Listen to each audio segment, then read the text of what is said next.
Since we first took possession of our long-term 2017 Chrysler Pacifica, we've put 20,000 miles on this brand new minivan. Now it's time to talk about how it's been holding up.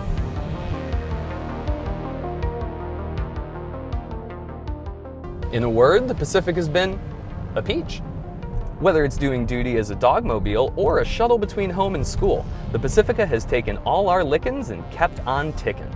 We have encountered no major mechanical or electronic wonkery over the last few months. So let's talk about what we like, starting with fuel economy. The Pacifica's 3.6-liter 287 horsepower V6 is a little on the thirsty side.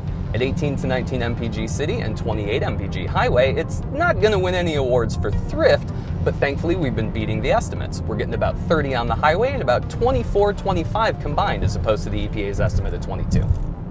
Electronically, everything's been, well, just about perfect. The Uconnect's 8.4-inch touchscreen is super responsive and it has no problem with voice recognition, whether it's making calls or setting navigation destinations. Now, I personally am a little bit more of a Google Maps on my phone kind of guy. Don't blame me if you are or if you aren't, which is why I'm happier about the litany of USB ports across the front. It makes it a lot easier to keep the battery from dying when you're trying to get from point A to point B. So let's talk about what we don't like.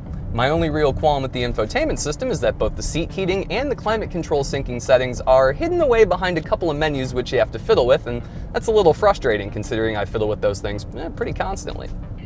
The only real mechanical annoyance we've experienced comes from the 9-speed automatic transmission. Smashing the gas pedal results in a significant delay followed by eventual forward motion. There doesn't really seem to be a correlation between how hard I push the gas and what gear the transmission shifts into, meaning I tend to floor it more than necessary just to make sure I have the acceleration required to even get on the highway. Now, Chrysler may not always receive the best marks for vehicle reliability, but the Pacifica has beaten that stereotype into submission. Aside from the transmission's occasional wonkiness, our long-term minivan has performed admirably. Next time, we'll dig into the minutiae and see how our van has fared in the face of some tough love from both dogs and kids. We've hauled cargo of all shapes, sizes, and hairiness, and the van hasn't walked away entirely unscathed.